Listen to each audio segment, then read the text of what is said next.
देखिए भैया, आप सबके बीच में विश्रामपुर प्रखंड से जिला परिषद उम्मीदवार जो कि पहले से हम इनके प्रखंड के कार्यरत बने श्री विजय रविदास, तो भूले के नहीं के अब ई बार फिर से इनका के जितावे के बाद अपना प्रखंड के विकास करावे के बाद विजय भैया के जितैहा, विजयी बनैहा, विजय भैया के जितैहा, विजयी बनैहा, विजय भैया के जितैहा, विजयी बनैहा, विजय भैया के जितैहा, विजयी बनैहा, इना के जितैहा चाची हो, इना के जितैहा चाची हो, जिला परिषद बनैहा, इना के जितैहा चाची हो, जिला परिषद बनैहा, इना के जितैहा चाचा हो, जिला परिषद बनैहा, विजय भैया के जितैहा, विजयी बनैहा, विजय भैया के जितैहा, विजयी बनैहा, इना के जितैहा चाचा हो, इना के जितैहा चाचा हो,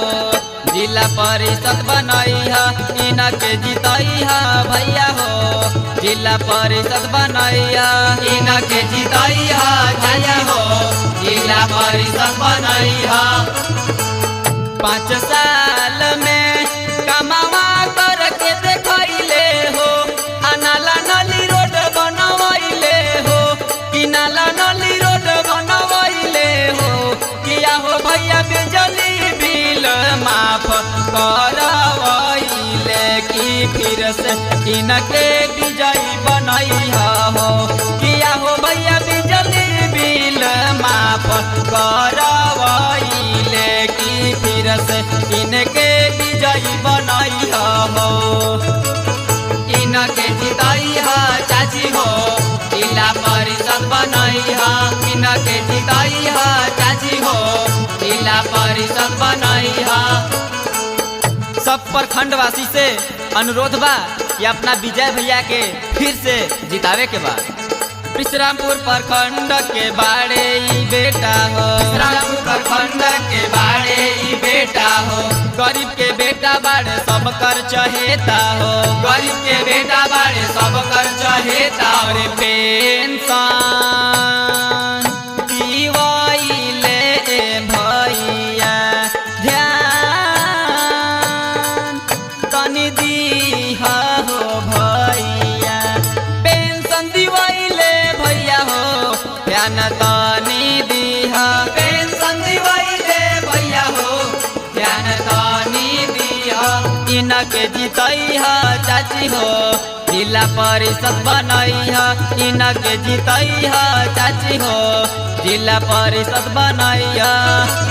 विजय भैया जिंदाबाद जिंदाबाद जिंदाबाद, विजय भैया जिंदाबाद जिंदाबाद जिंदाबाद, विश्रामपुर प्रखंड के जनता जिंदाबाद जिंदाबाद जिंदाबाद, विश्रामपुर प्रखंड के जनता जिंदाबाद जिंदाबाद जिंदाबाद, विजय भैया जिंदाबाद जिंदाबाद जिंदाबाद, विजय भैया जिंदाबाद जिंदाबाद जिंदाबाद।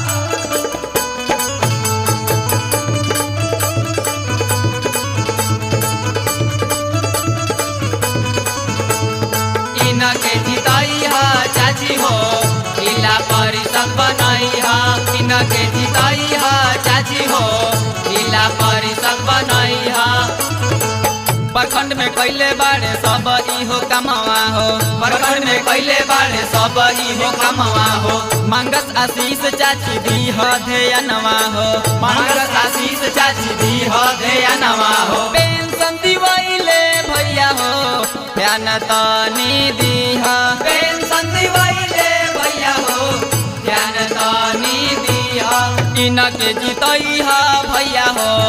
जिला परिषद बनैहा, इनके जितैहा भैया हो,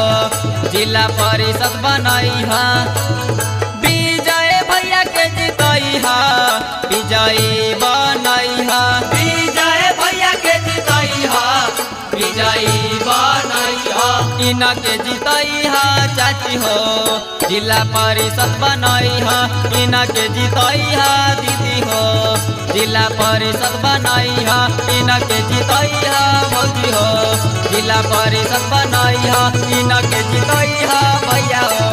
जिला परिषद बनई ह इनके जितई ह भैया हो